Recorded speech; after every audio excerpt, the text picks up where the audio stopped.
Hello and welcome to this week's podcast. I'm Mod Matt He, the podcast monkey, and with me today I have... Mod Raven. Mod Deg. Mod Voltaire. Are you sure you're Mod Deg?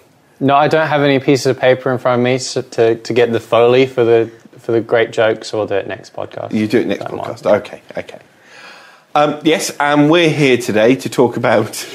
Mod Raven's looking at me very strangely. We have a joke pre-planned out that we're going to do one podcast. It's going to be hilarious. Okay. Mod Deg apparently on stage can't remember his name without looking at his own lanyard That with was his from name the on it. I do that every RuneFest. He did it this year as well, and we plan to do it on the future podcasts. Because you had the thing in front of you, didn't you? Turned around despite it saying the same on both sides. Yeah, no, but no one saw that it was the same on both sides, so the joke worked. Oh, okay. It's a good joke. Yes. And same this year. Right. Next year, that'll be on the main stage as well. See that at RuneFest 16, 11 a.m. You can see me do a really good joke where I look at a lanyard and pretend I don't know my own name. Someone's going to record this. They're going to get to the next RuneFest and they go, 11 a.m. You're not doing this. What? Well, we'll just have to commit then. Commit. So there's going to be a slot on the main stage now for Mod Deg to make that joke. Yeah. We all know the joke, and everyone can go, there it is. Excellent. And anyway, Mod Deg sidelining us slightly. RuneFest. So now you've mentioned RuneFest. We're here to talk about RuneFest today, and specifically what we talked about at RuneFest. Oh, not our 2016 RuneFest. Not the 2016 plans. Right. I think that would be getting a little ahead of ourselves. Right. So what are each of you here to talk about? Quests, probably, in my case. And skill chips, maybe. Combat, probably, in my case, and not skill chips. Maybe. Definitely invention. Way, we have one definitely. Maybe elite skills as well. So we'll go to the definitely subject first then, while the rest of you work out what you're actually going to say. So, invention. Yes, we finally got to actually speak up and say when it's coming out and something about what it's going to be, which was nice because we've been sitting on that for a while. And I noticed you wandering around with a clipboard as well. That was just part of the whole mad scientist act. I say act. I say Act. It did have a nice big wad of blank paper on it every time someone gave me an idea or complained about a thing. Not very much of that, but any feedback I've had from players, I just noted it down. Because last year, many people said things to me, and I'm sure I forgot at least one or two. So this year I incorporated not doing that again into my costume. It's almost like a plan, isn't it? It's almost like a plan. So what did you tell us about invention? And maybe even about elite skills? In particular, we dropped the release date on everyone, January of next year. It's not very far away. No, it's got Christmas in between as well. It does. We're working quite hard on it. We hope people will like it. It's the first of our elite skills, which means requires level 80 and a number of other skills to begin.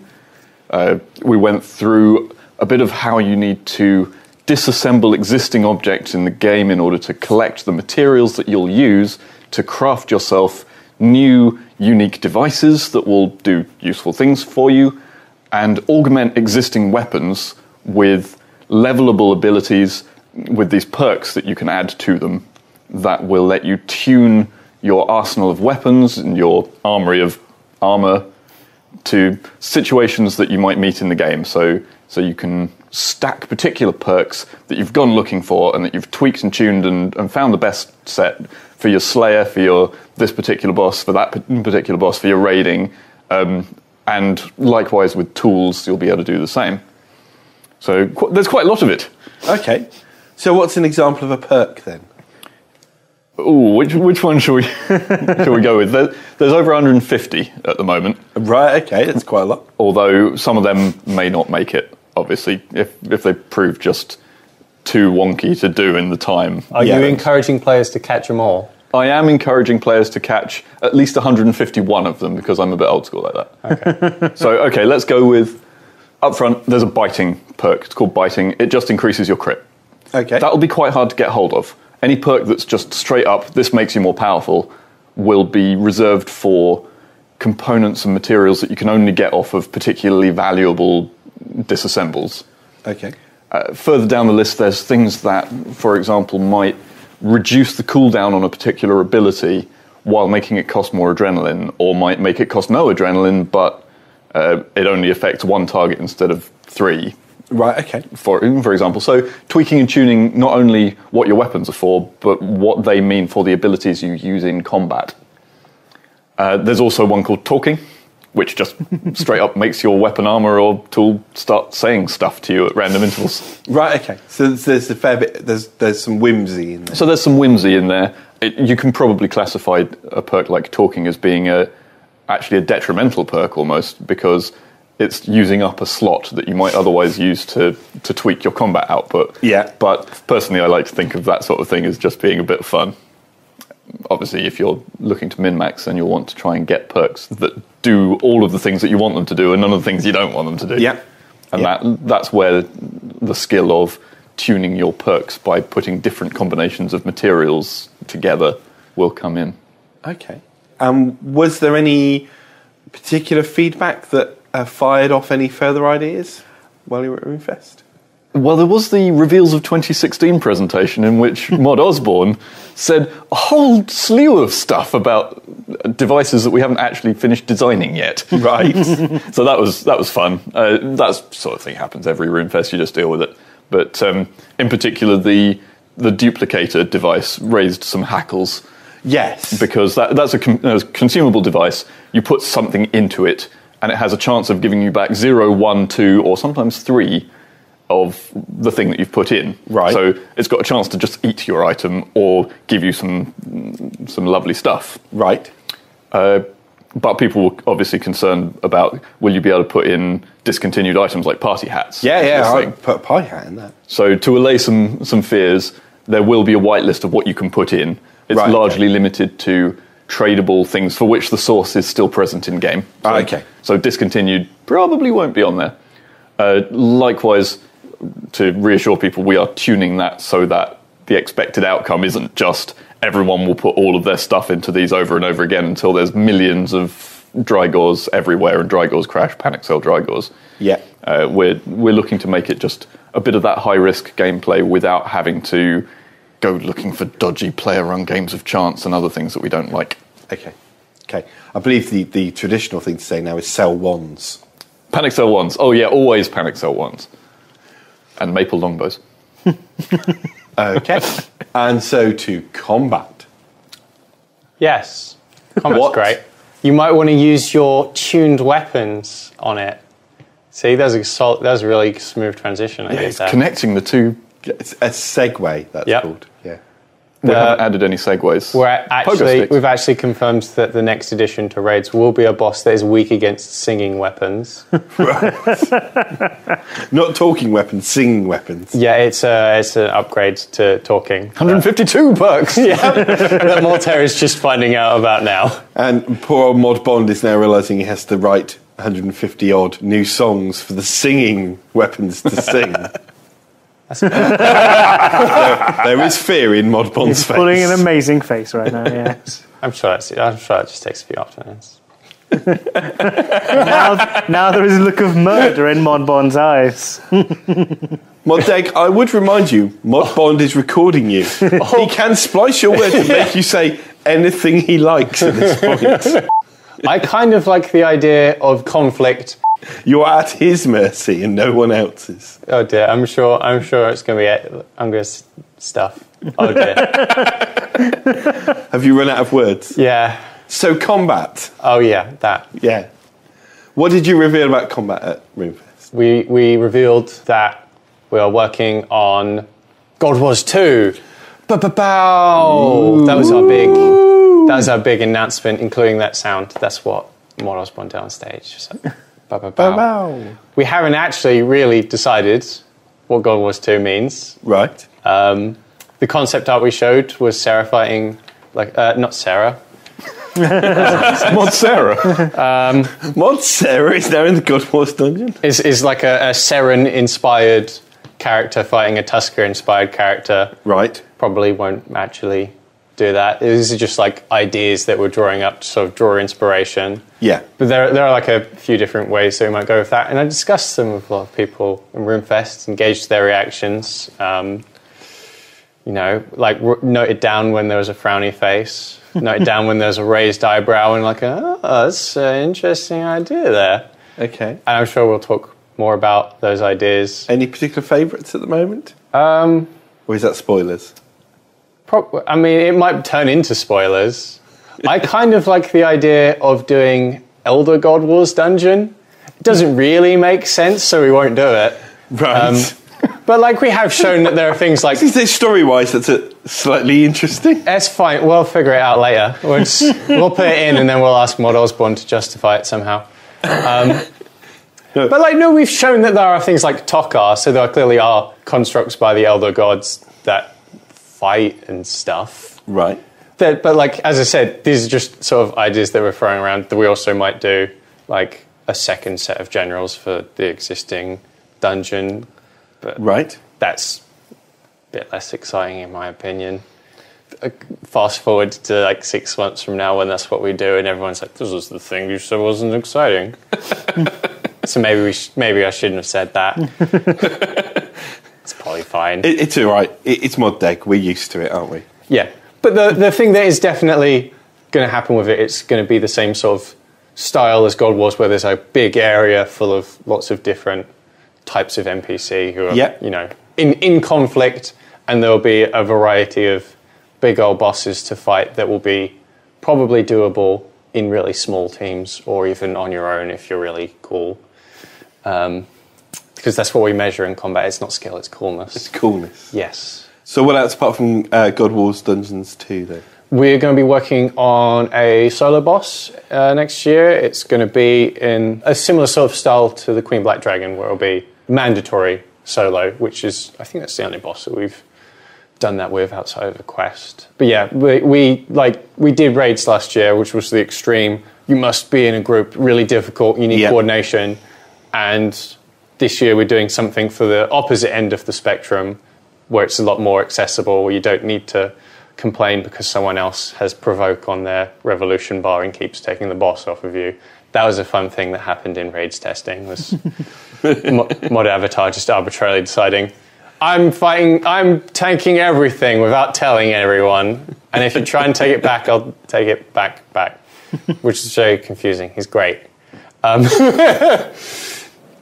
But yeah, and we showed some concept art for that, which is, again, my favourite thing about RuneFest is, like, we have this vague plan of what types of things we're doing next year, and then we had it all concepted up when we haven't really decided on it, and it means we show things like, here's this weird underwater thing where someone's in a diving suit boss, and we look at it and we're like, do we really want to fight? I did get told that we designed already and we're about to release an underwater skilling boss where you had to build a diving suit and you fought against it using submarines. Absolutely. And it was all using crafting and fletching and and submarining. Yeah, submarining, that new elite skill. Yep. Which is going out at the same time as said boss. Well, submarining is clearly an elite skill for which you need the new skill sailing. Yes. Yeah. And that's coming out next week. I'm very excited for that update. Mod Voltaire is shaking his head at myself and Mod Day. And trying not to cry by the looks of it. You know, I don't understand why I'm not in charge of the release schedule. Do you not? No. Certainly we get a lot of releases if you were, but... Yeah. But yeah, there'll be a solo boss, which we haven't really decided upon. Okay. Probably won't be underwater. Okay. But will be exciting and cool, and you'll love it. What else did the combat team talk about? And the final thing we talked about was we confirmed that we would be adding a new raids update next year. We sort of said that we were speculating we were going to do it anyway, but this is a confirmation. We're going to be doing 1 or 2 bosses. Right. We showed concepts of bosses that we would really like to do. Those are the concepts that are far less woolly than the other 2 updates. Yeah. So we showed 2 different elemental guardian I saw a fiery characters. thing. Yeah, there's a fiery one, there's an air one, and we showed off the Erut Shaman Commander guy, who is my personal favourite, and I really want to do. And those are bosses that we will probably do at some point. The question is just which of those we do next year. Right, okay. Which are 5 years from now. And we're also going to look to do some improvements with that. Improvements and changes to the existing raids content, because people are like, we're going to make it a little bit easier to get into, a bit more accessible, and potentially add difficulty changes. Right, okay. The ability to do a hard mode and a baby mode. Filthy casual mode. Yeah. Right, okay. Maybe adding practice mode to it. Things like that, just to make it a bit easier to get a bit of experience with it without having to, search around on the forums for a group of 9 people who really, really want to carry someone. Okay. And so to quests. Yes, quests. So there was lots of talk of quests. Yes. Yeah, they were on the big reveal, and we had our little quest of 2016, originally Quest Q&A, but it's Quest of 2016 panel as well. Yes. Yeah, we... Go for it. Okay, so we revealed several of them. I'm now trying to remember exactly which ones are revealed. So the first one we revealed was Nomad's Elegy. Yeah. Which is... So this is the first of the Sliske's countdown to his end game. So one of the things we're doing this time around is saying, look, there is definitely an end to the Stone of Jazz storyline. To Sliske's big game, and every sort of we'll be having a number of quests which will be clearly marking down towards it. So the first of these is I think it's the first, is Nomad's Elegy, which is so after Dishonor Amongst Thieves, Nomad kind of did his slightly betraying thing, stealing the shard, etc. And so now what the players... Oh yeah, there are spoilers. Everyone's done this. It's fine. If you're at this point and you've not done this, if you've not done all the quests, you should probably turn off the podcast, because I'm just going to spoiler them something chronic. So be warned. You just ruined it for Mod Matt here. It's fine. He's read them. Tears are running down his face. Oh, Matt, he doesn't mind. Suffering pleases me. He holds the spacebar down while he does. Yeah, he does. Spacebar. We all seen him. I actually read quest text. I'm sorry, I read it. People spent ages working on it. It's got stuff in that's relevant. Yes. And sometimes we put puzzle elements in the dialogue just to, make it difficult for those to spacebar. Anyway, where was I? So Nomad's Elegy is going to be kind of dealing with Nomad. So the idea is that Nomad is heading towards the underworld, where he's stealing all of the souls to become become a god again. Right. And you and some other characters, possibly some other gods, are going to be teaming up to take him down. So okay. The kind of theme is of a siege against Nomad's fortress in the underworld, and you'll be meeting up with old friends who have long since passed, and other gods and characters that will be teaming up to take him on. So that should be hopefully quite cool and quite interesting. Cool. After that, we then have Ballad of the Barrows Brothers.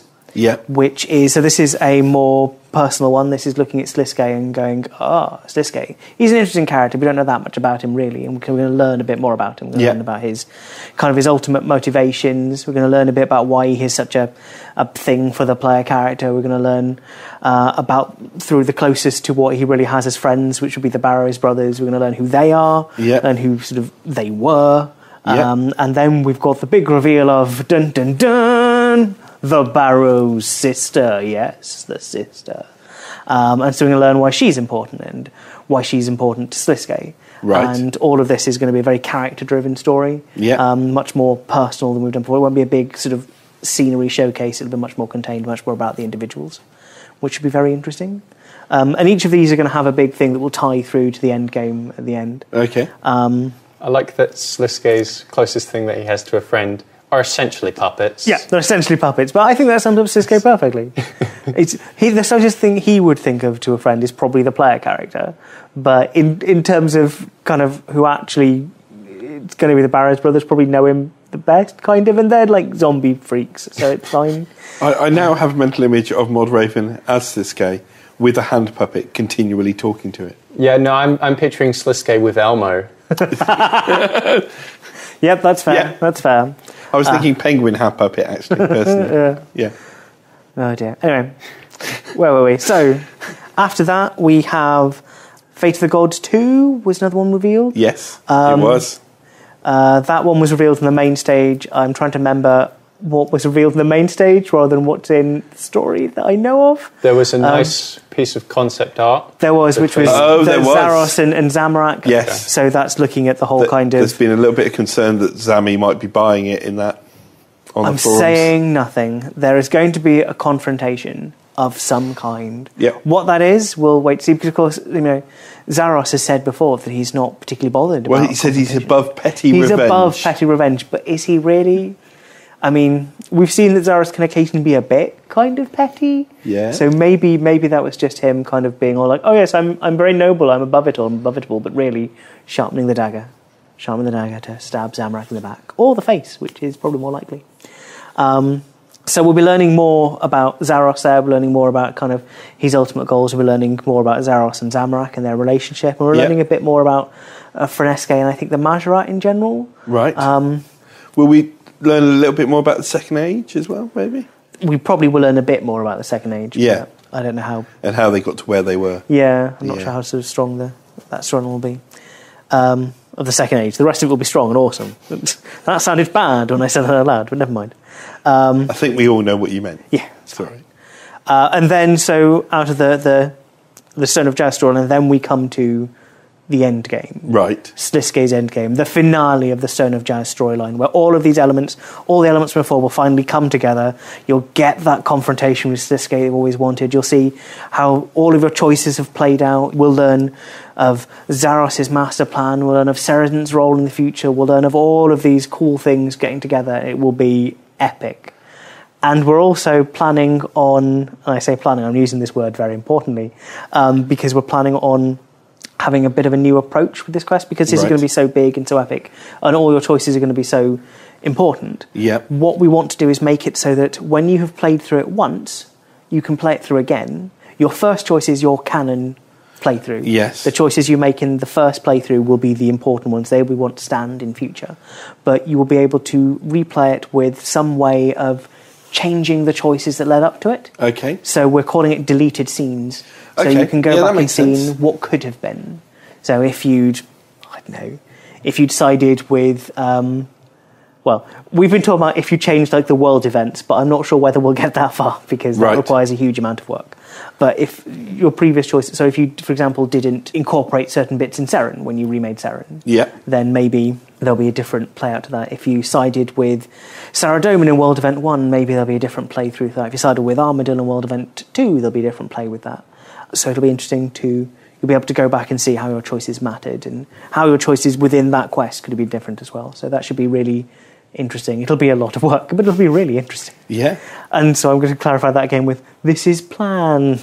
Yes, of course. And there was talk of bottle quests as well. Yeah, we want to do a bunch of smaller quests. So, I mean, they pitched the idea of we're going to change the release schedule cadence to be one sort of big update every month. Yeah. And then hopefully some smaller updates mixed within that. So bottle quests are where that will go, which is using the assets for the big update in smaller, more kind of personal stories to develop particular characters rather than big settings. We'll just be using. Do you want to explain what we mean by the term bottle quest? We just mean sort of smaller ones using existing resources.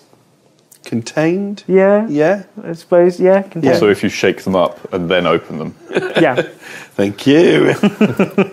And there was talk of the Gower quest. There was, yes, we've mentioned the Gower. Well, another request that we haven't mentioned so far is just to point out that we're not using all of the like 6th Age thing. We are doing another 5th Age quest, which is Lords of Vampirium 2. Of course. Which is worth mentioning, because I think a lot of people go, oh, it's just more God quest stuff. It's like, no.